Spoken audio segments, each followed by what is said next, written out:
आप ऑलरेडी हो एंटर, यहाँ रख लीजिए, वो ऐड करेंगे आपको, वही सारा।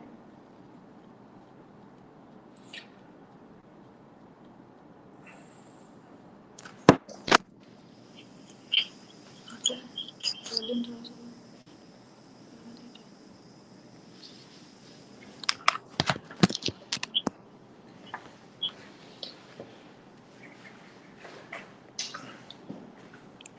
I'm not getting the voice of CK.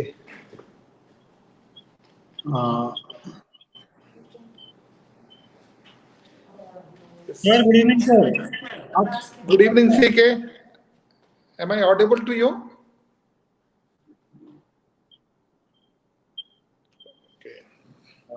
CK, you're on mute.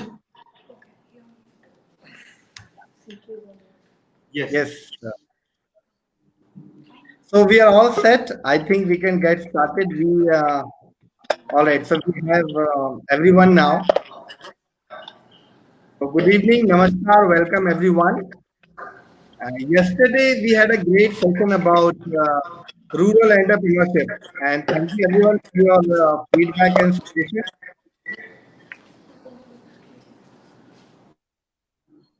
And today it's time to turn the table and talk about the cities.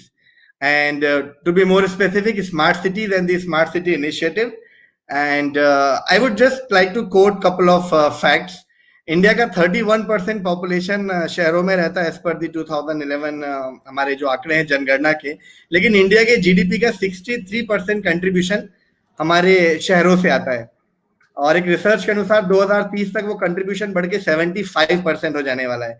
इसे अचीव करने के लिए हमें physical, institutional, social, economical infrastructure develop करने की जरूरत है, ताकि हम लोगों के स्टैंडर्ड ऑफ लिविंग यानी कि जीवन यापन के स्तर को बेहतर कर सके।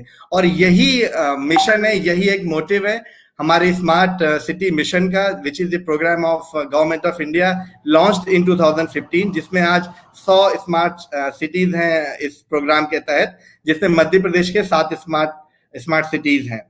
मध्य प्रदेश को also I think last year we bagged the best smart state award thanks to the hard working and visionary CEOs of all 7 smart cities. And talking about the contribution to the smart city projects in Madhya Pradesh, I would just like to highlight a couple of things: smart education, smart waste management, smart roads, smart signages, city apps, smart infrastructure, command and control center, which has a major role to play in the fight against COVID-19, which we'll talk about that later.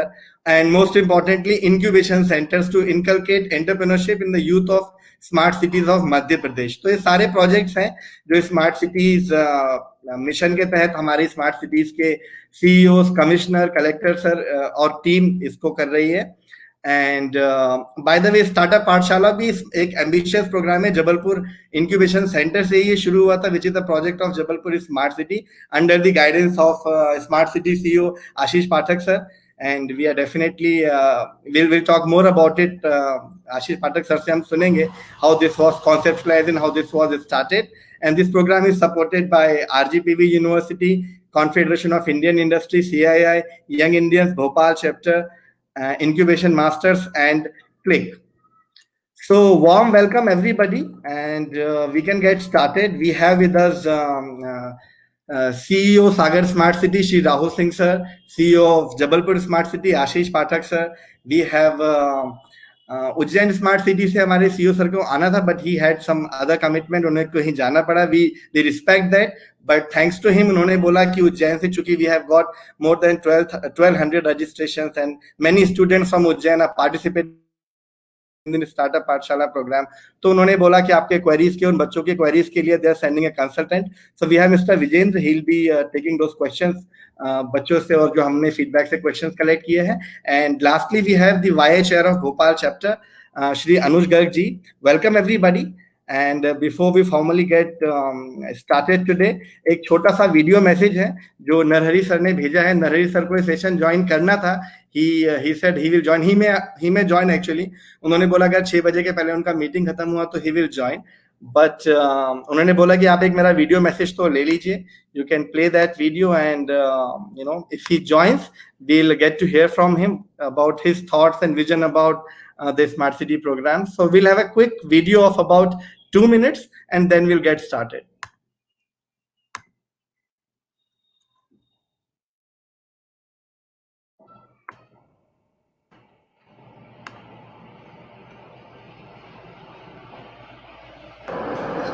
Startups have played a very important role in the development of our country.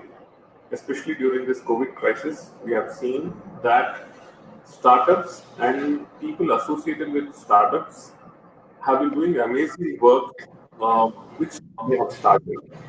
I'm very happy to understand that 30 days Startup Pathshala has been started. Jabalpur Smart City, RGPE, Young Indians, Confederation of Indian Industry, Innovation Masters, and CLIC have come together for this 30 days innovative way of active interaction and enabling new startups to take shape. My best wishes to each one of you. Thank you so much, sir. We really wish कि आप यहाँ आज हमें join करें, and we'll be hopeful till 6 o'clock कि आप अगर आपका मीटिंग जल्दी खत्म होता है तो आप प्लीज हमें ज्वाइन करें. And yes, so we can get started. I would like to start with Professor Garg, the co-host of the Startup Pathshala from IICII Bhopal. If you would like to share something with the first of all, the Ashish Pathak sir, जिन्होंने Startup Pathshala program शुरू करवाया, and then CEO Smart City Rahul sir, and the representative from Ujjwala Smart City. Thank you, Mr. CK. And it's a great initiative. Young Indians, integral part of Confederation of Indian Industry, 125-year-old organization. And we are always trying to find ways where we can interact with the youth of our country. तो youth से interact करना हमारे एक one of the major out of the 3 pillar objectives रहे हैं.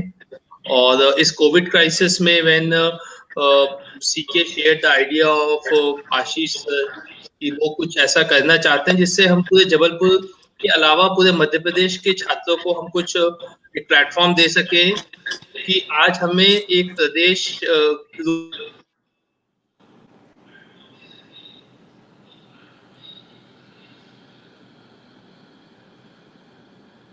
All right, so I think we'll connect with him. Yes, I am connected. Okay. Sorry, so some network issues. So ये जबलपुर का एक initiative है, but it has gone to the entire state, benefiting students from Sagar, Ujjain, Indore, Bhopal, Satna, and in fact all parts of even rural Madhya Pradesh. So our central CI office in Delhi is very much happy कि इस तरह का एक initiative लिया गया युवाओं के लिए. हमारे माननीय प्रधानमंत्री की तरफ से भी आत्मनिर्भर भारत और माननीय मुख्यमंत्री जी से भी अभी चर्चा थी. तो ऐसा विषय आया है कि कुछ 100 स्टूडेंट्स को हम लोग स्टार्टअप्स को के लिए फंडिंग देंगे. तो ये बहुत अच्छा प्लेटफॉर्म है ताकि बच्चे एक अर्ली एज में स्टार्टअप को समझें, रिस्क लें और कॉलेज के दिनों में ही उनको वो रिस्क लेके उसको आगे बढ़ सकते हैं. So I really thank Ashish sir, Rahul sir, and Mr. Vijayan who has taken time because you are a great motivation for a lot of youth, not only in your cities but across the state and country. This, in fact, Pathshala is being watched for people from Bihar, UP, Noida, and Delhi, and very much appreciated. Great appreciation to Ashish sir, and definitely CK, the way you have come up. And we are looking for a very big graduation ceremony, planning to involve our CM sir for this, giving the final certification to the students who successfully complete it. Thank you, CK. Yeah, thank you so much, Anuj ji, for your thoughts, and we can get started now. So the mode will be, we have collected few questions from our email, social media channels, और काफी सारे questions हैं जो smart city के CEOs के लिए collect किए हैं. We'll also take few live questions. जो हमारी ऑडियंस है वो हमसे क्वेश्चन पूछते हैं, we'll take live questions as well. तो आशीष सर, आपके साथ हम शुरू करना चाहेंगे. कि सबसे पहले तो आपको बहुत बहुत बधाई। आपका स्टार्टअप पाठशाला प्रोग्राम काफी it's grossly appreciated by not just the student, not just the partners, but also by as mister Anuj mentioned, the national team of CII, the national team of Delhi, and we also spoke the CM that we want him to be a part of this. We want him to motivate the youth. So this has been widely acknowledged and appreciated. So first of all, congratulations sir. और हम जानना चाहेंगे कि आपने कैसे इसको पूरा conceptualise किया और क्या सोच के आपने इस पूरे प्रोग्राम को शुरू किया sir? Well, thank you, CK, and thank you, Anish, for setting the platform and telling us about the concept of Startup Pathshala. Hi, Rahul. Sir. So, Jabalpur incubation centre और स्मार्ट सिटी हम लोग कोशिश कर रहे थे पहले से भी कि जो बाकी स्टेक होल्डर्स हैं, बिकॉज इंक्यूबेशन सेंटर का मेन पर्पस ये है कि किसी शहर के इकोसिस्टम में एंटरप्रेन्योरशिप और जो नए लोग हैं आइडियाज के साथ उनको एक प्लेटफॉर्म देना और उनको फैसिलिटेट करना। तो उसमें हम लोग काम कर रहे थे। इसीलिए हम लोगों ने यहाँ पे जो लीडिंग 30 कॉलेजेस हैं उनको हमने अपना पार्टनर बनाया है। अनफॉर्चुनेटली जब कोविड वाला समय शुरू हुआ तो बहुत सारी चीजें बंद हो गई और तब हम लोगों को लगा कि कोई एक ऐसा प्लेटफॉर्म बनाना चाहिए, क्योंकि कोविड क्राइसिस ने जो हमारे लिए चैलेंजेस खड़े किए हैं उसके साथ ही बहुत सारी अपॉर्चुनिटीज भी मुझे लगता है आने वाले समय में मिलने वाली हैं, क्योंकि जहाँ चुनौती होती है वहाँ अवसर होते हैं। और स्टार्टअप के साथ तो ये चीजें जुड़ी हुई हैं, क्योंकि जहाँ हमें कहीं कोई चैलेंज आएगा तो उसका कोई सोल्यूशन, कोई आइडिया के साथ में यूथ आएंगे और वो उसको कंसेप्चुलाइज करके एक स्टार्टअप के रूप में करके कन्वर्ट करके चीज़ों को रीस्ट्रक्चर कर सकते हैं। तो उसी समय पर हमारी सीके से बात हुई थी, इंक्यूबेशन सेंटर जो हमारे यहाँ लीड करते हैं, और फिर हम लोगों ने सोचा कि क्यों ना हम एक ऐसा डिजिटल प्लेटफॉर्म बनाएं। And fortunately, we got some very good partners like CII, RGBP and others. And हमने एक बहुत छोटे उसके साथ में इसको शुरू किया था, बट उसमें हम देख रहे हैं कि काफ़ी लोग इन्वॉल्व हो रहे हैं। और जो हमने कोशिश की है कि जो हमारा 30 दिन का स्टार्टअप पाठशाला है उसमें सब सब्जेक्ट्स के बारे में हम स्टार्टअप के सारे एस्पेक्ट्स को कवर कर सकें, ताकि जो हमारे ऑनलाइन व्यूअर्स हैं या जो नए लोग हैं या जिनको लगता है कि उनके पास कोई आइडिया है या आइडिया कैसे जनरेट करें, उनको क्या प्लेटफॉर्म है, इन सब पे सेशन रखे हैं। और आज हमारा 12वां सेशन है। कल का सेशन बहुत इंटरेक्टिव था और आगे भी हमारे अभी 18-20 दिन बचे हैं। हम कोशिश कर रहे हैं कि सारे स्टार्टअप फील्ड के जितने बड़े नाम हैं या ऐसे नाम हैं जो कंट्रीब्यूट कर सकते हैं उनको इस प्लेटफॉर्म पे लाएं। तो बस बेसिकली यही एक कॉन्सेप्ट था एंड उसको लेके हम लोग आगे बढ़ रहे हैं। Thank you so much sir for the opening remarks. And Rahul sir, आपसे जानना चाहेंगे, Sagar I think one of the newest smart city in the country है और शायद आप पहले दिन से ही सागर स्मार्ट सिटी के साथ जुड़े हुए हैं और आपने कार्यभार संभाला है। तो सर ये आपने काफी कम समय में अच्छा काम किया है स्मार्ट सिटी के लिए और आई एम श्योर कि आगे भी आपके बहुत अच्छे प्लान है स्मार्ट सिटी को आगे ले जाने के लिए। तो हम आपसे जानना चाहेंगे सर कि आपकी अभी तक की जर्नी कैसी रही है और जो कोविड-19 में जिस तरह से सागर स्मार्ट सिटी ने काम किया है, जिस तरह से टेक्नोलॉजी का इस्तेमाल किया है, हम समझना चाहेंगे कि टेक्नोलॉजी का कितना रोल आपको लगता है कोविड की फाइट में इसमें टेक्नोलॉजी ने निभाया है। अनम्यूट करो। हाँ, नमस्कार आशीष सर, सीके बहुत बहुत शुभकामनाएं। तुम्हारा पाठशाला का अच्छा कार्यक्रम मतलब इंक्यूबेशन के क्षेत्र में बड़ा अच्छा चल रहा है, उसके लिए बहुत बहुत शुभकामनाएं। कोविड-19 की जो हमारे शहर में हमने इसमें कंट्रोल एंड कमांड सेंटर है, उसकी महत्वपूर्ण भूमिका ऐसे रही है कि हमने जो हम क्वारंटाइन लोग थे उनके सभी के नंबर्स इनटू ट्रैक पोर्टल है, उसके माध्यम से उनका बाहर निकलना, उनको समझाइश देना या जो ब्रीच कर रहे हैं तो उसके डेटा हमारे पास आ जाता था। तो वो बहुत महत्वपूर्ण रहा। एक ArcGIS करके हमारे पास सॉफ्टवेयर था, उससे हमारे डेटा सारे फर्स्ट कांटेक्ट और जितने भी हमारे सर्वे हो रहे हैं उसको हमने उसी डैशबोर्ड पे एक साथ एनालिसिस की जा सके, कहाँ पे हॉट स्पॉट है और कहाँ पे हमारा उसका हीट जनरेट हो रही है कोरोना की, ये सारी चीजें एनालिसिस हमारे जिला प्रशासन के लिए बहुत मददगार रही है। सबसे इम्पोर्टेंट हमारे इन हाउस हमने एक सागर सुरक्षा ऐप करके बनाया। उसमें क्या किया कि हमने ग्राम पंचायत के जितने सचिव हैं, जो ग्राम स्वरोजगार रहते हैं, उनको वार्ड टैक्स कलेक्टर्स और हेल्थ सुपरवाइजर, उनको उसके क्रेडेंशियल्स दे दिए। तो कुछ इंफॉर्मेशन बाहर से लोग आ रहे हैं उसकी अब मिलना बहुत मुश्किल होता है, अब जब लॉकडाउन खुल गया है। तो उसमें ये एंट्री कर देते थे कि ये मैं फला आदमी इंदौर से आया, फला आदमी अहमदाबाद से आया, इसका रैपिड रिस्पांस टीम जो RRT है उसने चेकअप नहीं किया, या वो होम क्वारंटाइन नहीं हुआ, किफायती चीजें हैं, तो वो हमको सारी पता चलती रहती हैं। और जो हमको रेड जोन से आए हैं लोग, उन पे हम RRT को भेज पाते हैं। तो ऐसा बहुत ही महत्वपूर्ण हमारे साथ इसमें IT का हमारी टीम ने हमारे को मदद की है। थैंक यू सर, अच्छा लगा जान के कि टेक्नोलॉजी भी अपना रोल प्ले कर रहा है इस चीज में। आई थिंक सेम क्वेश्चन हमें विजेंद्र से भी पूछना चाहिए। विजेंद्र, उज्जैन स्मार्ट सिटी का कैसा एक्सपीरियंस रहा है? कमांड एंड कंट्रोल यहाँ भी है, तो आपने किस तरह से टेक्नोलॉजी को या इनोवेशन या इनोवेटिव टूल्स को इस्तेमाल किया है कोविड-19 की स्थिति?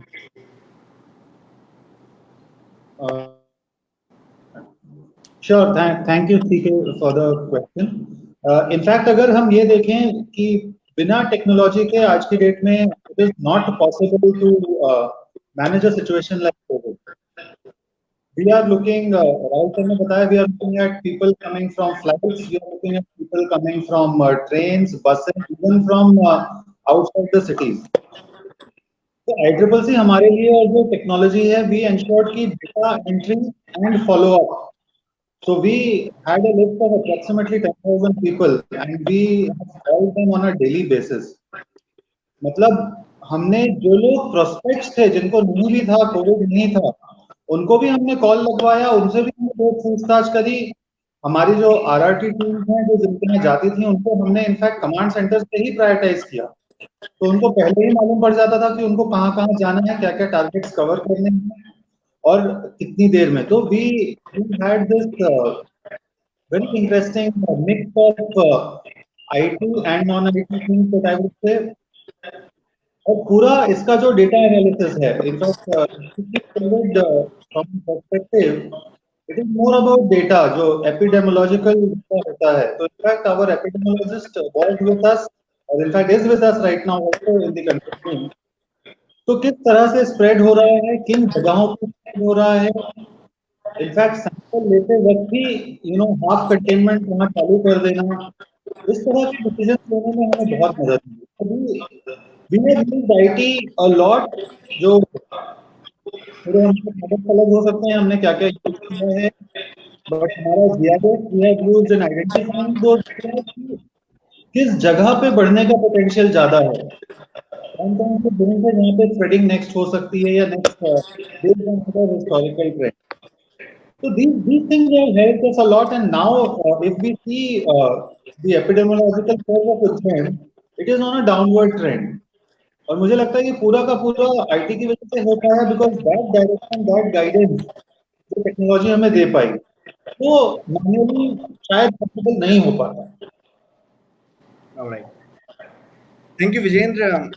आशीष, आपके क्वेश्चन थोड़ा सा डिफरेंट होगा क्योंकि आपके यहाँ पे इंक्यूबेशन सेंटर ऑलरेडी ऑपरेशनल है, तो टेक्नोलॉजी के साथ साथ स्टार्टअप के क्या योगदान रहा है, अगर कोई योगदान हो जो जबलपुर डिस्ट्रिक्ट एडमिनिस्ट्रेशन के लिए, जबलपुर स्मार्ट सिटी की इस पूरी फाइट में स्टार्टअप्स या टेक्नोलॉजी का क्या योगदान रहा है जबलपुर के लिए? सही मायनों में कोविड में जिन शहरों का इंफ्रास्ट्रक्चर या जहां स्मार्ट सिटीज का इंफ्रास्ट्रक्चर था, उनको कोविड से काउंटर करने में काफी मदद मिली है। जहां तक जबलपुर का सवाल है, जबलपुर में हमारा इंक्यूबेशन सेंटर वेल एस्टेब्लिश्ड है और हमारे पास इंक्यूबिटीज की एक अच्छी खासी संख्या है जो काम कर रहे हैं। पहले भी हमारे जो इंक्यूबेशन सेंटर के इंक्यूबिटीज हैं वो पहले से ही कई फील्ड में एस्टेब्लिश थे, जैसे देशी माती है, एडवर्डो है और बाकी सारे लोग हैं, और ये अच्छे नाम हैं जो काम कर रहे थे। कोविड में जो सबसे बड़ा चैलेंज था वो था कि एकदम से सप्लाई चेन बंद हो गई और लोगों में एक पैनिक था, तो उसको एड्रेस करने के लिए हम लोगों ने J-Mart करके एक ऐप लॉन्च किया जो हमारे स्टार्टअप ने ही शुरू किया, और हमने केवल उनको 7 दिन का समय दिया था। 7 दिन के अंदर हमारा इन हाउस डेवलपमेंट है वो ऐप का, और उसका काफी अच्छा रिस्पॉन्स रहा। उसमें ना हम केवल ग्रॉसरी और बाकी सब आइटम्स को ऑनलाइन प्रोवाइड कर रहे थे, उसके साथ साथ हमने उसमें 23 दूसरी सर्विसेज भी जोड़ी थी, जिसमें मेंटेनेंस है, जिसमें इलेक्ट्रिशियंस हैं, जिसमें जो बाकी जो रेगुलर रोजमर्रा की जो जरूरतें हैं उनको हमने इनकॉर्पोरेट किया था। साथ ही हमने इसमें जब कोविड का ये पीरियड आया तो उस समय लोगों को जो बेसिक मेडिकल टेस्ट है उसको लेके भी बड़ा एक क्राइसिस था, क्योंकि अस्पताल जाना इतना सहज नहीं था और लॉकडाउन था। तो हमने उसमें मेडिकल जो नॉर्मल टेस्ट होते हैं उनको पे भी हमने टाई अप किया और काफी अच्छा रिस्पॉन्स रहा हमारा जो जे मार्ट का है। इसके अलावा हमने एक JSS कोविड करके ऐप डेवलप किया था जो अभी प्ले स्टोर पे है। इसी तरह जे मार्ट भी हमारा प्ले स्टोर पे है। उसके द्वारा हमने जो सर्वेलेंस सिस्टम है उसमें भी हमने अपने इनक्यूबिटीज का जो IT सेक्टर में काम कर रहे थे उनका काफी योगदान लिया। तो इस तरह से ये चीजें हमने शुरू की थी। पर उसके बाद स्टार्टअप पाठशाला भी उसी का एक पार्ट है, क्योंकि कहीं ना कहीं बैकग्राउंड में कोविड था इसके पीछे, कि अब हमारे पास हमें कोई ना कोई एक ऐसा ऑनलाइन प्लेटफॉर्म ढूंढना पड़ेगा जिससे हम विचारों का आदान प्रदान कर सकें, या जिनके पास आइडियाज हैं उनको हम सही तरीके से गाइड कर सकें। So we are continuously working as a smart city, as a incubation centre. We are contributing in every aspect in this COVID crisis. Thank you so much sir. And I think बहुत सारे हमारे जो students या viewers थे इसी second question का wait कर रहे थे। सभी को ये जानना है कि एंटरप्रेन्योरशिप या स्टार्टअप प्रमोशन के लिए स्मार्ट सिटी का क्या कंट्रीब्यूशन है। आई नो कि स्मार्ट सिटी में इंक्यूबेशन सेंटर बनाए हैं, कुछ बनाने वाले हैं और भी कुछ प्लानिंग चल रहे हैं, बट हम जानना चाहते हैं कि the representative of smart city की एंटरप्रेन्योरशिप प्रमोशन के लिए, स्टार्टअप प्रमोशन के लिए, या अगर हम सेल्फ रिलायंट की और हमारा देश बढ़ रहा है या फिर देश बढ़ रहा है उसमें स्मार्ट सिटी का क्या योगदान हो सकता है, इस तरह से हमारे स्टूडेंट्स को और अर्ली स्टेज स्टार्टअप को स्मार्ट सिटी मदद कर सकता है एंटरप्रेन्योरशिप को बढ़ावा देने के लिए। तो राहुल सर, मैं आपसे शुरू करना चाहूंगा कि सागर स्मार्ट सिटी का क्या विजन है एंटरप्रेन्योरशिप को बढ़ावा देने के लिए। Sorry sir, before you answer, I think हमारे वाई चेयर को ऐड करना चाहते हैं। 1 second. Very relevant question, CK.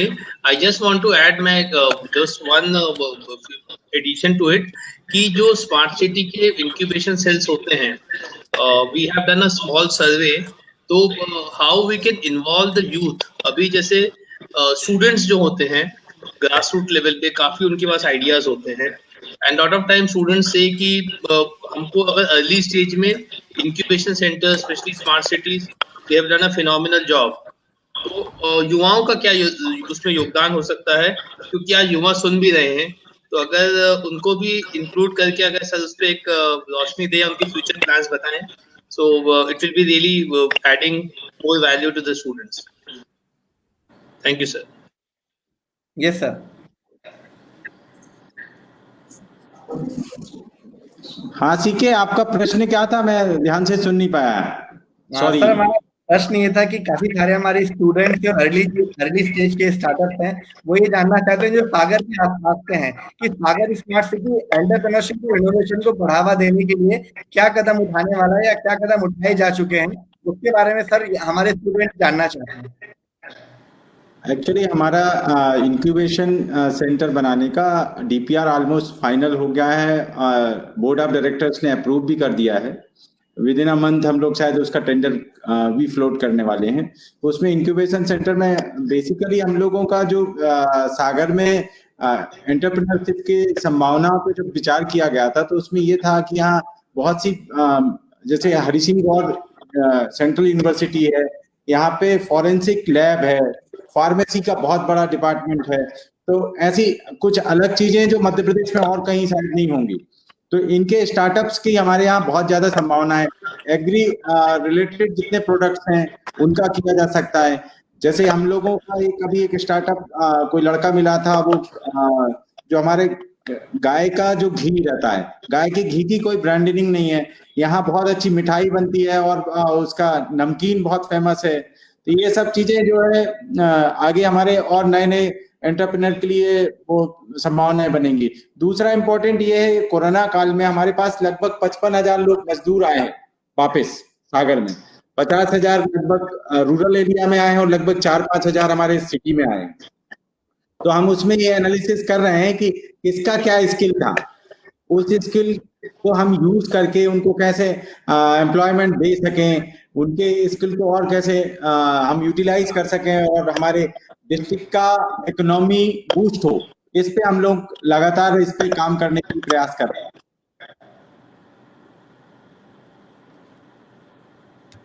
Thank you so much sir. I think it's a good news. Sagar के जितने स्टूडेंट्स हैं वो उनको जान के अच्छा लगेगा कि सागर में एक स्मार्ट सिटी का इंक्यूबेशन सेंटर भी आएगा। और आई थिंक जब इंक्यूबेशन सेंटर आता है तो आशीष सर बेटर एक्सप्लेन कर सकते हैं कि उसके साथ में और कई सारी चीजें आती हैं। आप कई सारे मेंटोर से जुड़ते हैं, कई सारे मेंटर्स आपको से जुड़ते हैं, कई सारे इन्वेस्टर्स आते हैं, आप स्टार्टअप कॉन्फ्रेंस बनाते हैं, तो पूरे शहर का स्टार्टअप इकोसिस्टम डेवलप होता है। तो आई think it's a very good initiative sir. Thank you so much for sharing that thought with us. और विजय, मैं आपसे भी जानना चाहूंगा कि उज्जैन के भी हमारे पास में स्टूडेंट्स, उज्जैन के आसपास के भी जो छोटे विसिनिटीज के जो गांव हैं, तो आप उज्जैन का इंक्यूबेशन सेंटर के लेके या स्टार्टअप प्रमोशन के लिए कोई और एक्टिविटी को लेके क्या प्लान है? So, CK, I think the point is very valid. Ujjain में हम लोग भी थोड़ा स्ट्रगल कर रहे हैं और इनिशियल फेजेस में है कि इंक्यूबेशन सेंटर किस तरह का हो, क्या हो, कैसा हो। जितनी, हालांकि हम लोगों ने कॉमनवेल्थ के साथ एमओयू साइन किया है, वो हमारी काफी कर रहे हैं। Incubation centre as a physical space हमारा मोस्ट लाइकली अभी तक रेडी हो जाता यदि ये 3 महीने का समय और मिलता। मुझे लगता है अगले 2 से 3 महीने में वो भी हमारा रेडी हो जाएगा। But we are more into finding out and grappling that what should be the process and outcome of the incubation. अभी हम जहां जितने लोगों से मिल रहे हैं, मैक्सिमम जो इंक्यूबेशन का रिजल्ट है या जो प्रोसेस है वो आईटी और टेक रिलेटेड है। तो जो हमारे लिए बड़ा विरोधाभास हो रहा है, उसमें 2 चीजें आती हैं। एक, don't want to make it a tech focused incubation, rather a business focused incubation where people can really earn some money and it gives more employment. Second thing ये है कि वो incubation क्या होगा, कैसे होगा, किस मीडियम का होगा, उस पर भी अभी चर्चाएं चल रही हैं। Most likely, I think a month or so we will be ready with that model also. हालांकि for startups, what we have already done is that almost all the schemes for all the policies of government of India we have applied. हमारे यहाँ कोई भी tender वगैरह होता है तो उसमें स्टार्टअप्स वगैरह नॉर्मली नहीं ली जाती है। और तो इसके अलावा I think we are still following Jabalpur and Sagar and we are trying to learn the process. We have to be honest कि हम लोगों ने तो बिजनेस बहुत ज्यादा करा नहीं है, तो जो व्यक्ति बिजनेस करता है वो ऑलरेडी, मुझे लगता है, हमसे ज्यादा स्ट्रगल कर चुका है, हमसे ज्यादा जानता है। तो we are trying to help from people and entrepreneurs like you और लाइक अदर कि इसको हम कैसे समझें, हम उसको आगे कैसे रखें।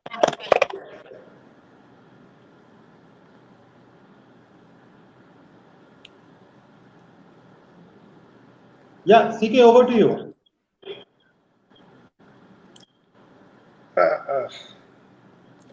I think CK have some issues. CK has probably some issue of connecting the network. Ashish ji, I was just reading about the JMart thing, and it's really something wonderful. कि मतलब कोविड में आप इस तरह का एक supply chain app के साथ साथ actually there were some reviews, people getting kirana and everything. That is awesome. And in fact in Bhopal, lot of our members, and they were facing a lot of issues of not getting supplies from Ondol and Big Basket and all.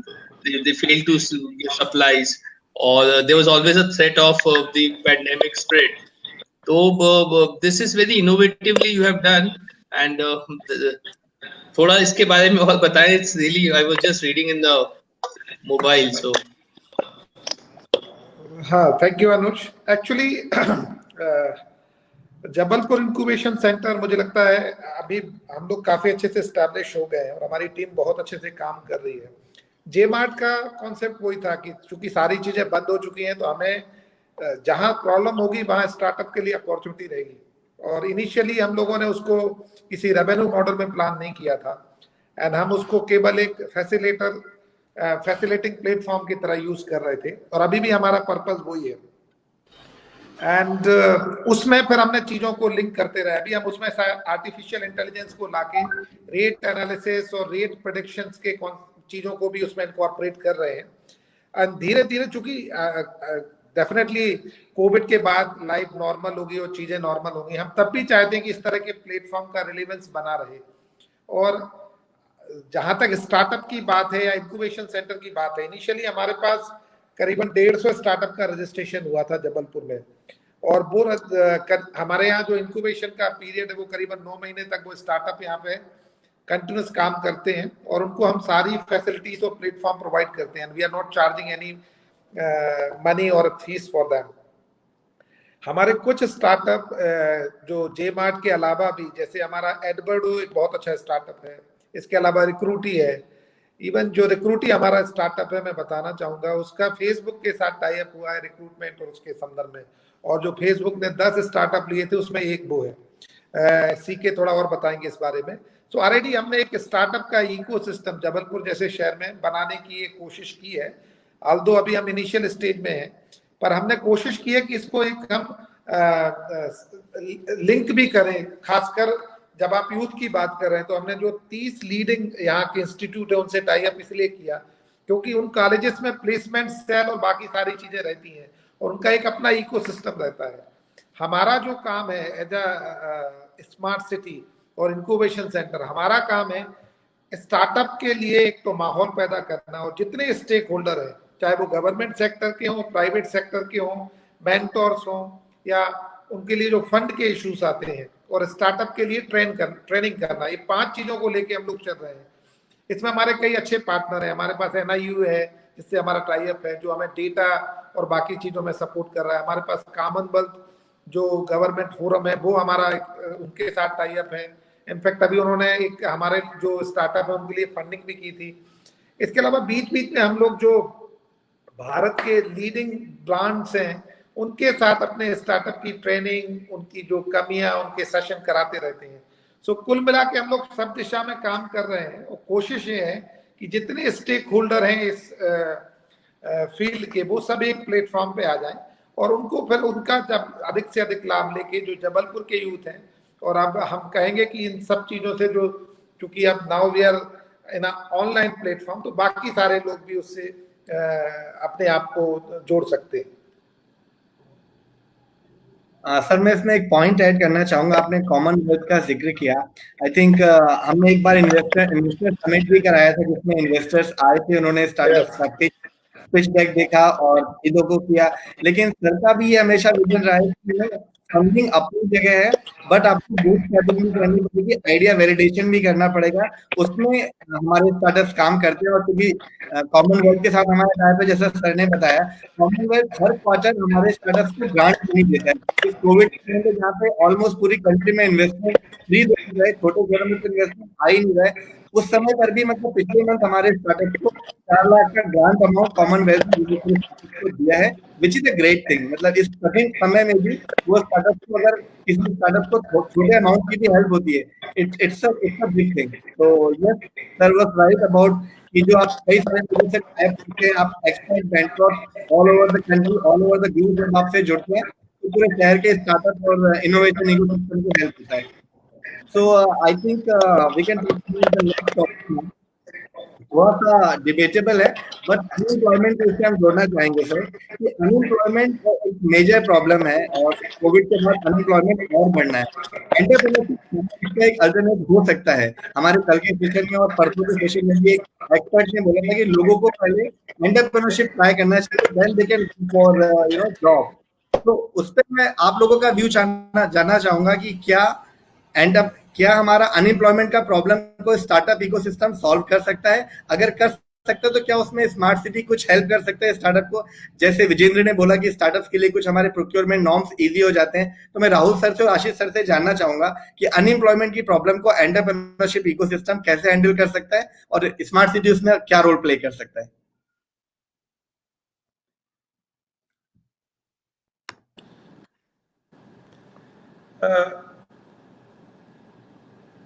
CK, am I audible to you? Yes sir. So definitely जो अभी post Covid जो सबसे बड़ा crisis हमारे पास है वो unemployment का होने वाला है, and it's not a debatable topic. I think it's a challenge, it's an open challenge for all the institutions who are working for the citizens. Issue जो आने वाले हैं उसके साथ साथ स्टार्टअप के लिए अपॉर्चुनिटीज भी आएंगी, जैसे हम बता रहे हैं आपको। जब हम एक डेटा इसका भी कलेक्ट कर सकते हैं, जो लोग आ रहे हैं ये स्किल्ड लेबर हैं, जैसे राहुल ने बताया कि 50,000 55,000 लोग बाहर से आ रहे हैं। अभी गवर्नमेंट ने एक जो हमारे यहाँ माइग्रेंट लेबर वापस आए हैं उनको लेके एक रोजगार सेतु करके एक ऐप का भी उन्होंने कॉन्सेप्ट दिया है। इनफैक्ट हम लोग पहले से ही जो हमारे यहाँ लेबर्स आ रहे हैं उनका डिटेल और उनका डेटा कंपाइल कर रहे हैं। हालांकि वो जो ऐप है वो एक अच्छा प्लेटफॉर्म रहेगा, क्योंकि उसमें कई लोग जो हैं वो बहुत अच्छे स्किल्ड लोग हैं जो उस फील्ड में काम कर रहे थे। उस डेटा का एनालिसिस करके खासकर स्मार्ट सिटी जैसे प्लेटफॉर्म या हमारा इंक्यूबेशन जैसा प्लेटफॉर्म, हम शायद उन अपॉर्चुनिटीज को समझ सकें जो हमें इस क्राइसिस के बाद मिलने वाली है। क्योंकि अल्टीमेटली जो हमारा ह्यूमन कैपिटल होगा उसका एक्सपर्टाइज हम समझ पाएंगे। एक तो ये वाला है जो डेटा और डेटा एनालिसिस के फील्ड में हमें नए एक अवसर देगा और जिसको हम लोग निश्चित तौर पे टेकअप करेंगे। दूसरा, जो जब एक बिजनेस की अपॉर्चुनिटी बंद होती है तो स्टार्टअप के थ्रू नए बिजनेस की अपॉर्चुनिटीज खुलती हैं, जैसे हमने जे मार्ट में भी देखा। और अभी जैसे अर्बन क्लैब जैसी चीजें बहुत आने वाली हैं, जो इस तरह के कॉन्सेप्ट और इस तरह के आइडियाज को बहुत सारा स्पेस मिलने वाला है। और एजुकेशन के क्षेत्र में, चूंकि मुझे लगता है कि लॉकडाउन ने एजुकेशन के पूरे सिनारियो को चेंज किया है और आगे भी मुझे लगता है कि ये लंबा जाने वाला है। सो ऑनलाइन एजुकेशन, इन सब चीजों में नई अपॉर्चुनिटीज आएंगी। ये डिपेंड करता है कि शहर के इकोसिस्टम को समझते हुए हमारे स्टार्टअप्स उन अपॉर्चुनिटीज को कैसे कैश करते हैं। As a smart city, as a incubation centre, we are here to facilitate and provide them all the assistant as well as data and analytical inputs of that data. So let's see, we are trying to bring all these things on a platform. Thank you sir. Rahul sir, आपसे भी मेरा यही सवाल है कि और मैं भी आशीष से बाद में इसमें आप भी ऐड कीजिएगा कि स्टार्टअप जब हमारे शहरों में ओपन होते हैं प्राइमरी टारगेट कस्टमर होता है प्राइवेट सेक्टर। बहुत ही कम स्टार्टअप है जो गवर्नमेंट को सेल करने के लिए स्टार्टअप शुरू करते हैं। अगर करते भी तो उन्हें कई सारी कठिनाइयों को फेस करना पड़ता है।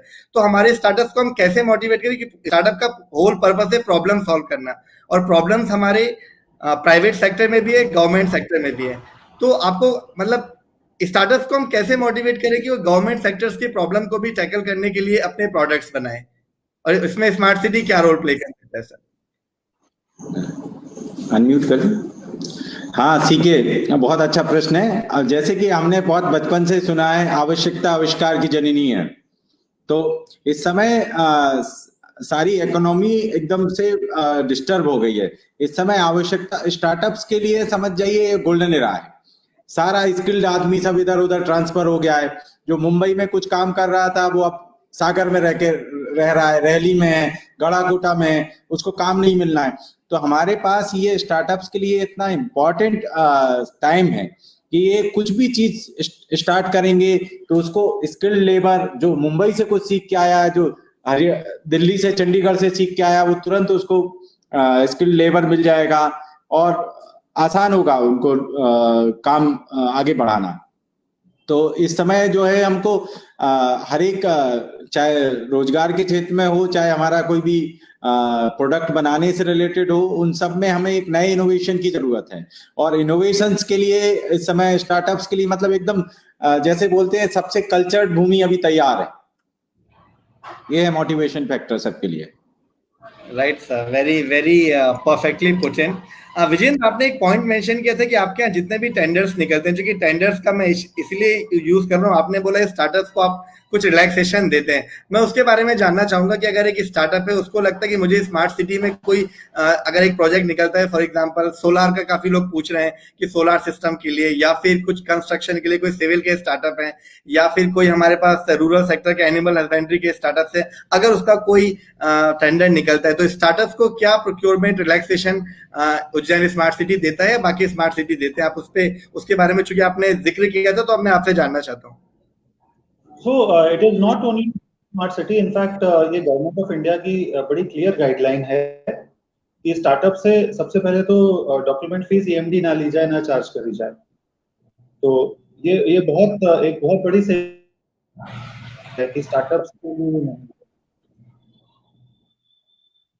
एमएसएमई में भी रजिस्टर करें तो they get all the benefits under the MSME.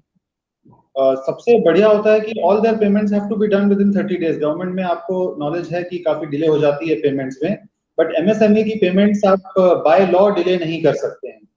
तो you have to accept and you have to close. जो अपॉर्चुनिटीज मुझे लगता है कि स्टार्टअप्स के लिए हैं और जो मतलब I think they should cash upon specially in the government sector is to ensure that the projects are bite sized. Let us understand that अगर हमें 100 करोड़ की रोड बनानी है तो startup is never a good idea for that kind of a project, for a large infrastructure project. But यदि हमें एक park बनाना है and you know startup has a very good idea around that, या अगर solar, see for establishing solar there is already a central body in Madhya Pradesh, मैं उसका नाम भूल रहा हूं, बट मैक्सिमम काम वो करती है और पूरे रेस्को मॉडल में वो करती है। बट क्या सोलर में किसी स्टार्टअप के पास ऐसी नई टेक्नोलॉजी या नया इनोवेशन है जो वो कर सकता है और जो वो एक स्केल में डेमोन्स्ट्रेट कर सकता है? तो I am reasonably sure smart cities will come out with some projects around that. So that's about it. From a procurement perspective and payment perspective, I think the scene is very clearly tilted in favor of startups. और ये government of India की guideline है और बहुत clear है उसमें। आप सबसे बढ़िया होता है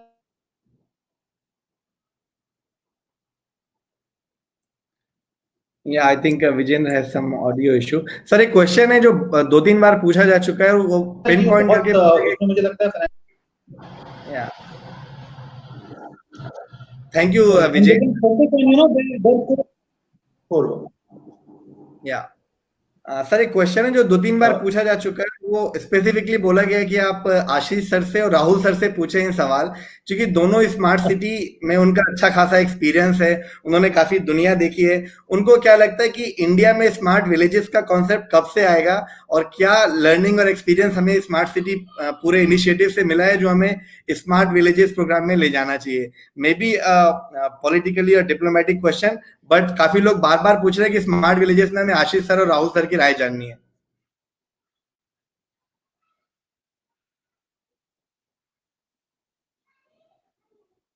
This mission has been launched. And smart city as such, it's not only an infrastructure related thing.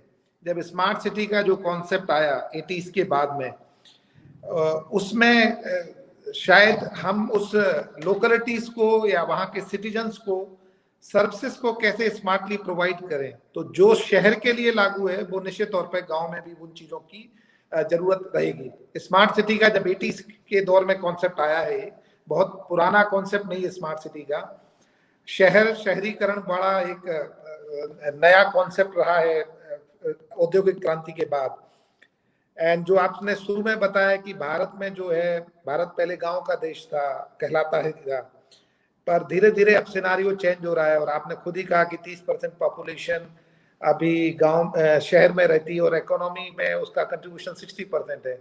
जब हम इसको विश्व के परिदृश्य में देखें तो शायद ये नंबर 40 या 45% है और उनकी अपेक्षा है कि 2050 तक पूरे विश्व में 60% पॉपुलेशन शहर में रहेगी। और जो स्मार्ट सिटी का कॉन्सेप्ट आया वो इसी से जन्मा। तब लगा कि शहरों पे दबाव बढ़ रहा है और शहर को कैसे हम आईसीटी, इंफ्रास्ट्रक्चर और इकोनॉमी तीनों सेक्टर में कंट्रीब्यूट करते हुए ज्यादा सिटीजन फ्रेंडली बना सकें सर्विसेज को, उसका एक कॉन्सेप्ट है। सो मुझे लगता है स्मार्ट सिटी और स्मार्ट विलेज के कॉन्सेप्ट में सर्विसेज को लेके और जो आइडिया है उसको लेके बहुत अंतर नहीं होना चाहिए। चूंकि भारत में अभी स्मार्ट सिटी भी हमारा प्रारंभिक दौर में है, अभी पहला फेज चल रहा है और उसमें हम कोशिश कर रहे हैं कि अभी हमारा लाइट हाउस मॉडल है। इवन हम पूरे शहर को भी कवर नहीं कर रहे हैं। हमारा जो इंडिया का स्मार्ट सिटी मॉडल है वो लाइट हाउस मॉडल है। हम एक एरिया बेस्ड डेवलपमेंट कॉन्सेप्ट को लेके चल रहे हैं और अपेक्षा ये कर रहे हैं कि एक एरिया डेवलप हो जाएगा, उससे हमारा जो एक तो रेवेन्यू जनरेट मॉडल बनेगा और शहर के दूसरे हिस्से से प्रभावित होंगे और हमारे शहर नए सिरे से शेप लेंगे, हमारा इंफ्रास्ट्रक्चर बढ़ेगा। निश्चित तौर पे स्मार्ट विलेज का कॉन्सेप्ट भी उतना ही रिलेवेंट है, क्योंकि वहां पे भी सर्विसेज का और ज्यादा सिटीजन फ्रेंडली सर्विसेज की जरूरत है। तो निश्चित तौर पे जो शहर से लगी हुई पेरिफेरी के गांव हैं, जब वहां पे चीजों को हम एक्सेस देंगे, आईसीटी इंटरवेंशन करेंगे और उनकी सर्विसेज को हम आईसीटी से जोड़ देंगे, तो हम धीरे धीरे अपने गांव को भी स्मार्ट विलेजेस में कन्वर्ट करेंगे। पर अगर आपके व्यूअर्स का केवल इसको इंफ्रास्ट्रक्चर को लेके कॉन्सेप्ट है, तो उनको क्लियर होना जरूरी है कि स्मार्ट सिटी, या अब वो जब विलेज के संदर्भ में बात कर रहे हैं, स्मार्ट सिटी का एकमात्र कंपोनेंट इंफ्रास्ट्रक्चर नहीं है कि नया इंफ्रास्ट्रक्चर बने, उसमें स्मार्ट इकोनॉमी भी आती है, उसमें स्मार्ट आईसीटी इंटरवेंशन भी आते हैं, गवर्नेंस भी आती है, ऑर्गेनाइजेशनल स्ट्रक्चर भी चेंज होते हैं। तो ये सारी चीजें मिलके एक सिटी को स्मार्ट बनाते हैं। तो वो चीजें जब शहर में अभी हम प्रारंभिक दौर में हैं, और गांव में निश्चित तौर पे अभी थोड़ा सा समय लगेगा। शहर में भी हम केवल अभी 100 शहरों में लाइट हाउस मॉडल के तौर पे है। जैसे मैं जबलपुर की बात करूं तो हमारा जो एबीडी एरिया है वो केवल 10,000 या 11,000 हाउस होल्ड को कवर करता है। पर हमारे जो पेन सिटी इनिशिएटिव हैं, जिसमें इंक्यूबेशन सेंटर है, जिसमें हमारे आईसीटी के इनिशिएटिव है, वो पूरे शहर को कवर करते हैं। तो दोनों तरह के डेवलपमेंट हो रहे हैं, और मुझे लगता है स्मार्ट विलेज निश्चित तौर पर समय की जरूरत है, पर अभी हमने शुरुआत की है और उसमें थोड़ा समय लगेगा। राहुल सर, आपका भी इसमें?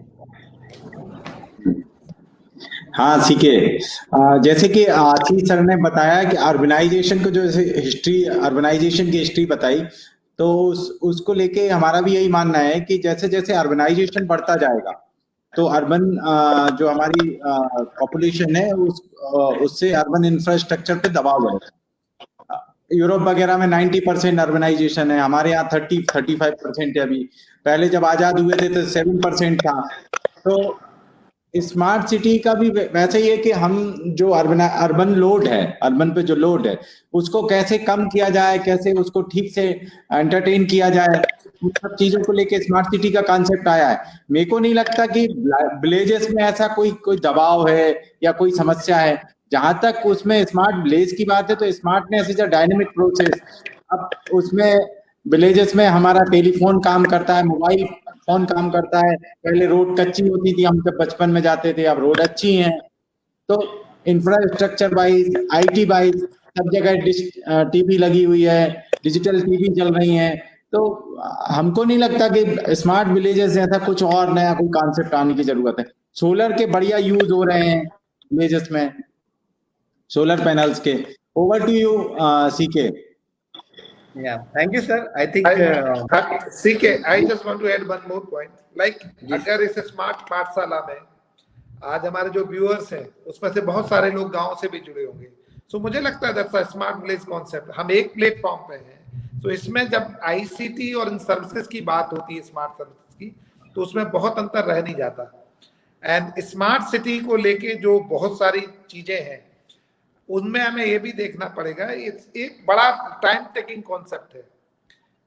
अगर मैं यूरोप का उदाहरण दूं, जैसा कि अभी राहुल बता रहे थे, बार्सिलोना 82 में स्मार्ट सिटी के कॉन्सेप्ट को अडॉप्ट करना शुरू किया, और मुझे लगता 2014 में उसको 30 साल रहे एक शहर को ट्रांसफॉर्म होने में।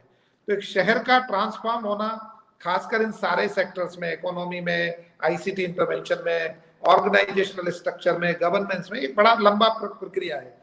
सरकार ने ये शुरू किया है, और चूंकि जरूरी है, हमारा अर्बन प्रेशर बढ़ रहा है अर्बन पॉपुलेशन का, तो ये इसका एडॉप्टेशन धीरे धीरे होगा। और रहा स्मार्ट विलेज बहुत रिलेवेंट है, पर उसको केवल इंफ्रास्ट्रक्चर से ना जोड़ा जाए, बाकी चीजें धीरे धीरे इनकॉर्पोरेट हो रही हैं।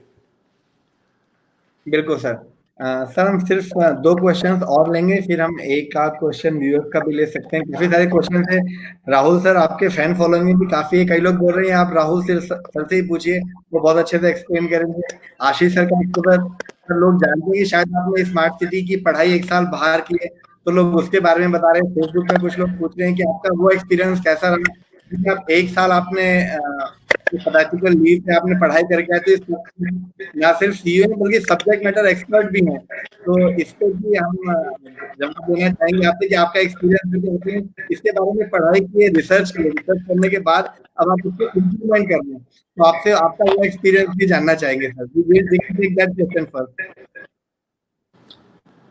राहुल सर प्रश्न आपसे है, आपका एक्सपीरियंस पूछ रहे हैं।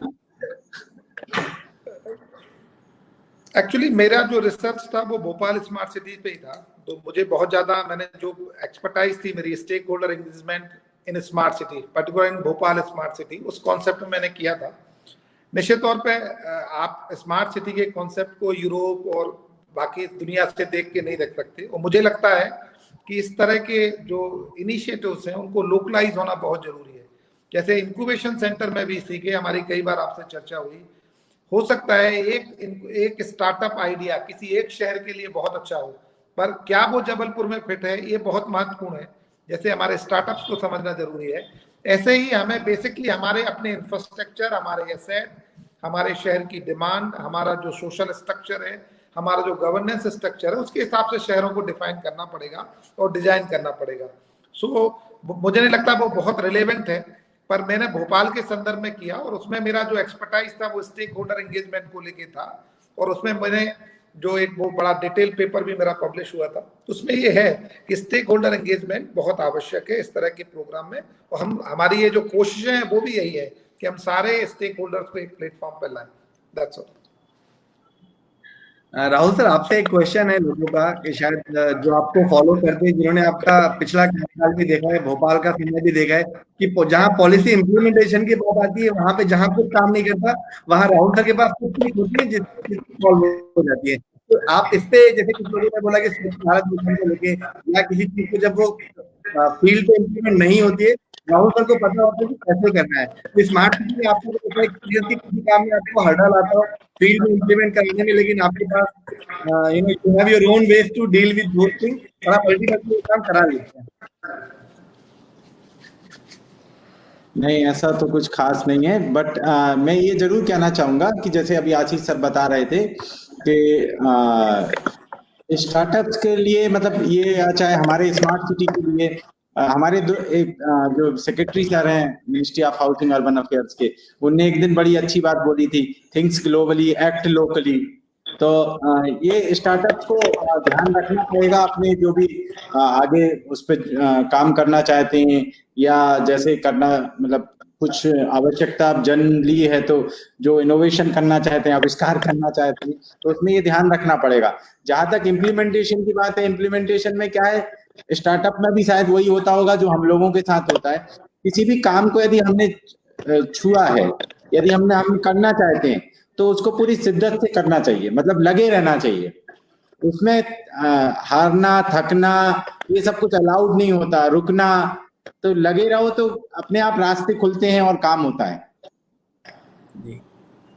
जनरली मतलब हमने देखा है स्टार्टअप्स जल्दी थक जाते हैं, मतलब और बंद हो जाते हैं। जितने भी स्टार्टअप शुरू होते हैं वो 90% बीच में ही रुक जाते हैं, उनको जल्दी सफलता चाहिए होती, तो इंस्टेंट जैसी कोई चीज होती नहीं है।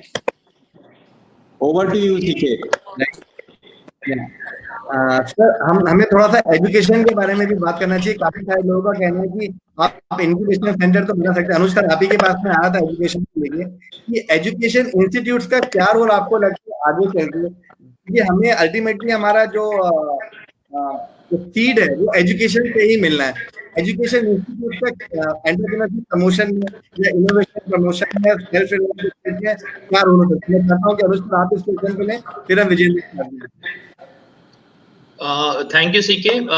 मैं बच्चों की फीड देख रहा था। मैं एक चीज हाईलाइट करना चाहता हूं कि गवर्नमेंट ऑफ इंडिया ने, MHRD ने, AICT ने 1% of total annual budget, AICT ने ऐसा रखा है नया कि इनोवेशन और एंटरप्रेन्योरशिप में 1% ऑफ टोटल एजुकेशन बजट होना चाहिए।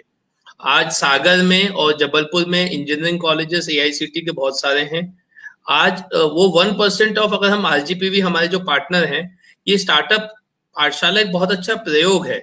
आप दो चीज को एनालाइज करिए। एक तरफ एक ऐसा एजुकेशन सिस्टम है जहां बच्चे फीस दे रहे हैं और probably that has not been successful to create any opportunity, digital or online, to connect with the startups, which definitely Startup Pathshala has come up with.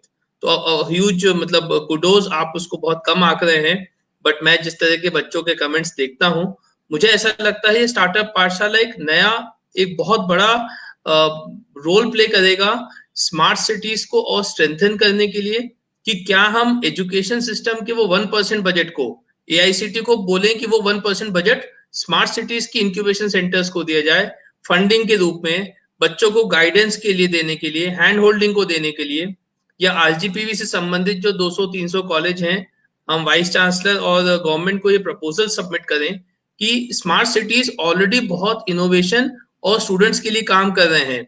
I was reading कि सागर का government engineering college का बच्चा लिख रहा है कि we are not given any direction, कि हम बहुत सारे आइडियाज है बट हम क्या करें, हमारा यूथ मतलब यूजलेस नहीं है, इट इज यूज्डलेस, हम उसको कम यूज करते हैं. और एक कॉलेज के एक ऐसा समय होता है जहां हम एक छोटा टीम वर्क करके बहुत कुछ बना सकते हैं. तो ये बड़ा दुर्भाग्य का विषय है कि एजुकेशन में इतनी जल्दी हम कुछ ट्रांसफॉर्मेशन नहीं ला पाते हैं, पॉलिसीज का एक अड़ंगा आता है. बट अगर हम एआईसीटी को ये रेस करें प्रॉपर चैनल से कि 1% जो आपने रखा है एजुकेशन इंस्टीट्यूशन के एनुअल बजट को, उसको मॉनिटर करें स्मार्ट सिटीज कि उन्होंने खर्च किया है नहीं, या फिर वो स्मार्ट सिटीज को एज अ फंड दिया जाए ताकि वो इंक्यूबेशन और उन सही स्टार्टअप्स को एक फंडिंग दे सके. और मैं समझ सकता हूं कि ये स्टार्टअप पाठशाला आशीष जी ने जो शुरू किया है with support of all smart cities and CK your organisation, ये एक बहुत अच्छा पहलू है. आप ये समझिए कि मुझे कुछ speakers when I was talking and we approach them, तो वो बोल रहे हैं कि आप जो चीज कर रहे हो people charge money for that. मतलब आज जो स्टार्टअप पाठशाला 30 days का है, it itself, if it is benefiting 10,000 plus students, आप समझिए आपने कितना बड़ा इम्पैक्ट फैक्टर क्रिएट किया है इस कोविड में.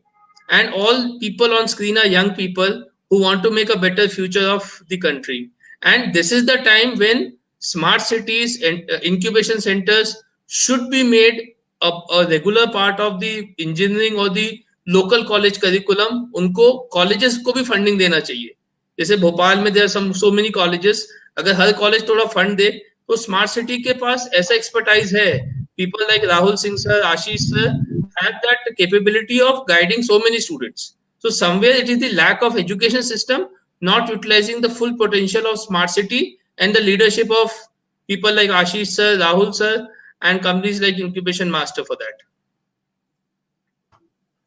Yeah, thank you, Anuj sir, for your suggestion. I think it's a valid point. And Vijendra, आपका भी मैं इसमें quick comment चाहूँगा कि the role of education institutes towards entrepreneurship promotion, वो क्या उसको और they should expand their whatever they are doing. Should they change anything in that?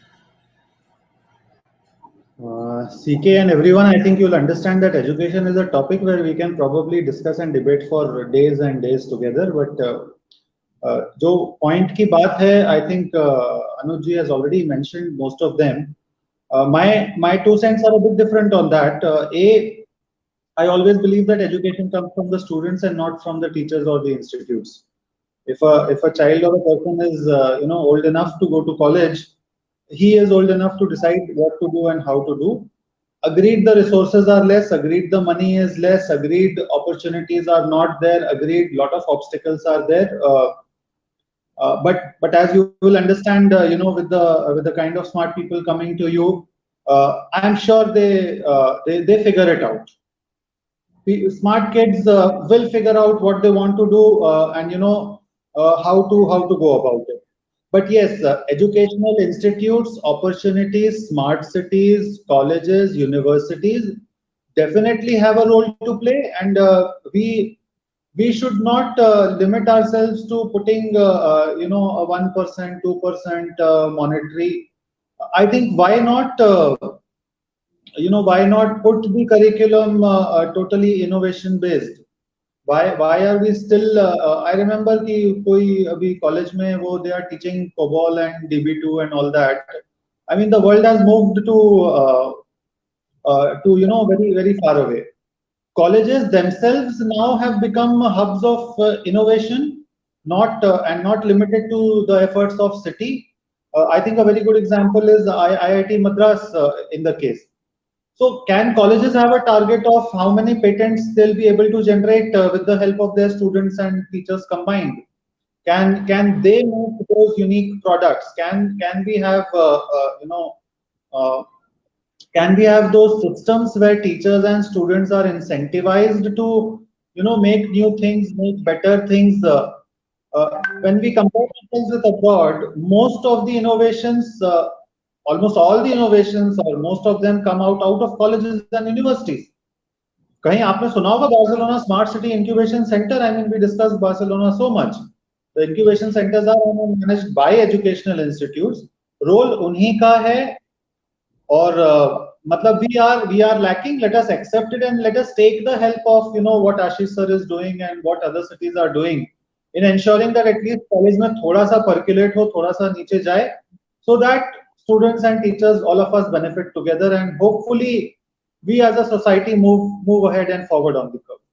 So those are my 2 cents. I'm sure we can debate on this quite a lot, but I think I'll cut it here. Yeah, sir आप कुछ बोलना चाह रहे हैं?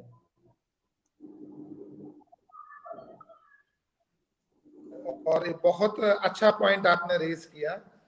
And ये एक लंबी प्रक्रिया है. मुझे लगता है हम लोग हमने अभी एक चर्चा, एक डिस्कोर्स सेट करने की कोशिश की है. एक लंबी प्रक्रिया है. जैसे ब्रजेंद्र बता रहे थे बार्सिलोना का, तो बार्सिलोना का मैं बताऊंगा कि 82 में वो पूरा एक टेक्सटाइल इंडस्ट्री बेस्ड सिटी था, कन्वेंशनल ओल्ड सिटी टाइप. आज की डेट में 400 research institute Barcelona smart city से एसोसिएट है. एंड एक्चुअली वो स्मार्ट बार्सिलोना को स्मार्ट, वो 400 रिसर्च इंस्टीट्यूट जो एसोसिएट हैं, जो एजुकेशन और बाकी चीजों में काम कर रहे हैं, वो एक बहुत बड़ा फैक्टर है. सो एक पक्की बात है कि हमें जब पूरे शहर को ट्रांसफॉर्म करना है, एक इकोसिस्टम बनाना है स्टार्टअप के लिए, तो इंस्टीट्यूशन को जुड़ना पड़ेगा. हमने एक छोटी शुरुआत की है जबलपुर में, और यहाँ पे 30 जो कॉलेजेस हैं उनको हमने अपना पार्टनर बनाया है. तो हम कोशिश करते हैं कि महीने में एक बार उनके साथ बैठें और एक्सचेंज ऑफ थॉट. और हमारी जो सप्लाई चेन है, खासकर इंक्यूबेशन सेंटर में जो भी बच्चे आने हैं उनमें मैक्सिमम उन कॉलेजेस से आने हैं. सो एक लंबा एक लड़ाई है और एक लंबी यात्रा है, पर हाँ, हमें शुरुआत उससे करनी पड़ेगी. राहुल सर, सागर में तो कई सारे अच्छे एजुकेशन इंस्टीट्यूट्स हैं. मैंने भी सागर यूनिवर्सिटी में ही पढ़ाई किया. आई अंडरस्टैंड कि वहाँ जो एजुकेशन सिस्टम है बहुत स्ट्रॉन्ग है. मध्य प्रदेश के सारे एजुकेशन आपको सागर में मिलेंगे. तो आपका भी मैं इसमें व्यू जानना चाहूंगा कि एजुकेशन सेंटर सागर में ऑलरेडी है, तो एजुकेशन इंस्टीट्यूट के रोल एंटरप्रेन्योरशिप प्रमोशन में क्या होना चाहिए, जो आपने बोला, मैं आपकी राय पे जानना चाहूंगा. क्या सीखे हम क्लियरली नहीं समझ पाए क्या आपका प्रश्न है. एकदम मतलब आप वॉइस ठीक से नहीं आ रही है.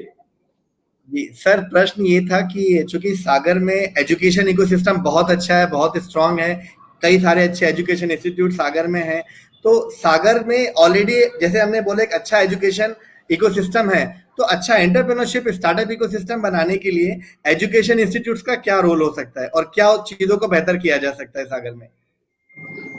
एजुकेशन इंस्टीट्यूट तो मतलब सबसे प्राइमरी चीज है कि मतलब किसी भी स्टार्टअप के लिए हमारे लिए तो सबसे इम्पोर्टेंट है कि एजुकेशन जितने भी इंस्टीट्यूट हैं वो अच्छे होंगे, तभी कोई बच्चों में नए चीज की आवश्यकता को समझने का और उस पे कैसे इनोवेशन से हम कोई नई चीज शुरू कर सकते हैं, उसके लिए सबसे इम्पोर्टेंट एजुकेशन ही है. एजुकेशन हमको इससे बहुत लाभ मिलेगा कि हमारे पास इतने बड़े बड़े इंस्टीट्यूट हैं सागर में.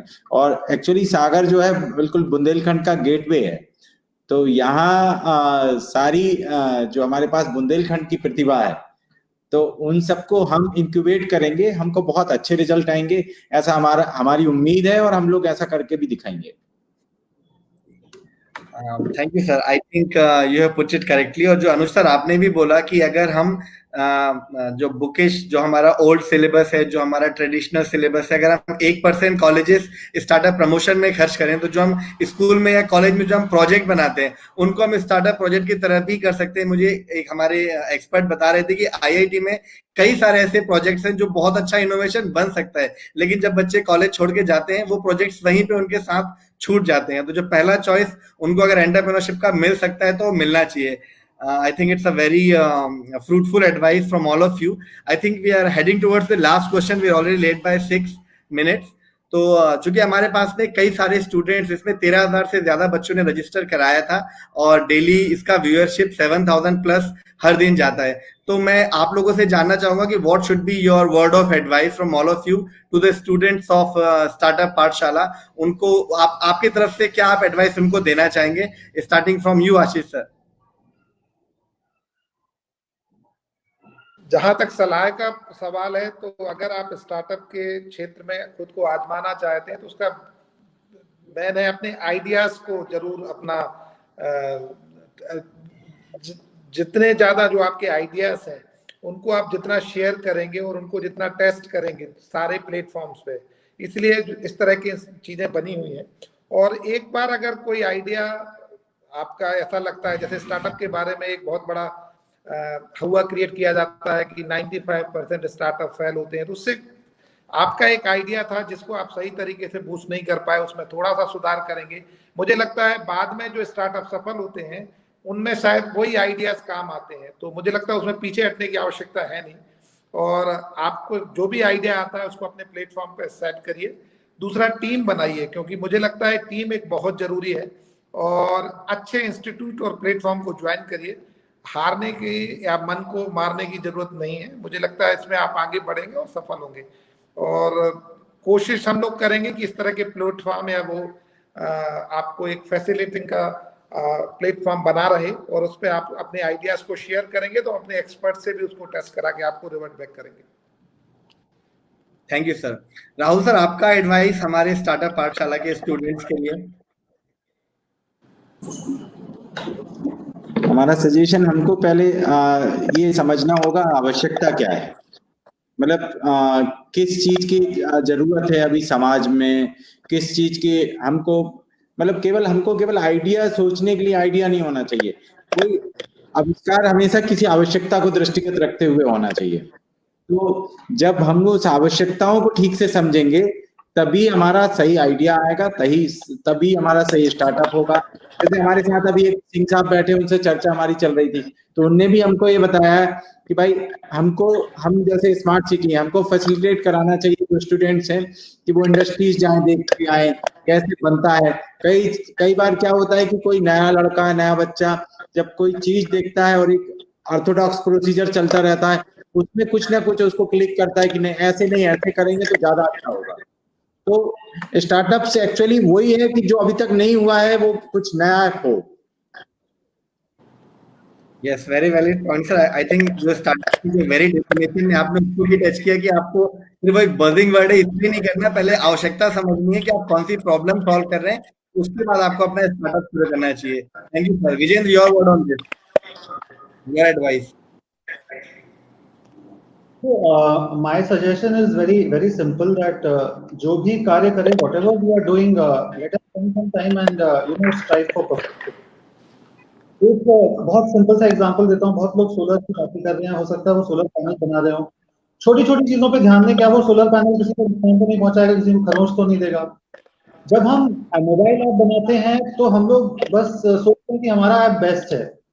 क्या हम 10 ऐप्स अच्छे देख सकते हैं और उसमें हम पाएं कि उसकी क्या यूजेबिलिटी है? आजकल तो जो टर्मिनोलॉजी यूज हो रही है, we call them use cases. Design, is your design good enough और does it look so good? Why do people go, हम लोग एप्पल का फोन क्यों खरीदते हैं और लोकल फोन क्यों नहीं खरीदते हैं? तो आप जो भी काम कर रहे हैं उसको यदि अच्छे से पैकेजिंग करके, अच्छे से डिजाइन करके करेंगे, I'm sure you will get a much better value for rather than what you would get. So, those are my 2 points on that. Thank you so much, Vijendra. And Anuj sir, your comments, your advice to the students in startup. My comment is leaders like Ashish sir has given a very good platform, and ये जो startup पाठशाला है, मैं चाहूंगा कि सारी smart cities at least MP की आपस में कोलैबोरेटिव वे में मिलके जो अच्छा कर सकते हैं बच्चों के लिए वो करना चाहिए। और स्टूडेंट्स के लिए तो बस मैं यही कहूंगा कि उनका ही फ्यूचर है, उनकी ही दुनिया है। Like we have the highest youth population, तो आवाज उठानी चाहिए।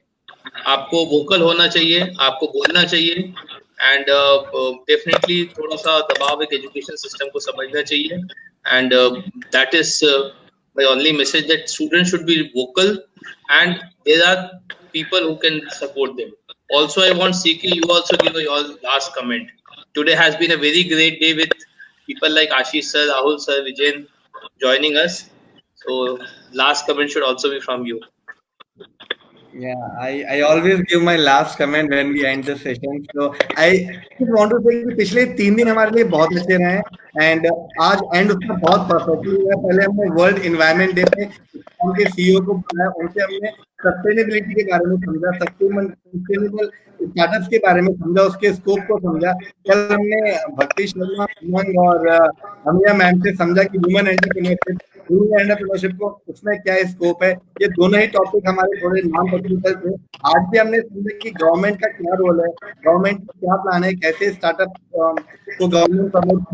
तीनों सेशन हमारे लिए बहुत इन्फॉर्मेटिव थे and we are getting a very good feedback for today session as well.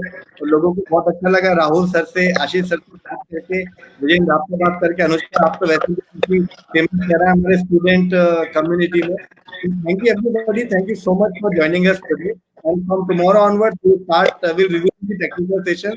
We'll talk about the business model, revenue model, startup valuation this week, और उसके बाद में by next Sunday again we'll have this Super Sunday series.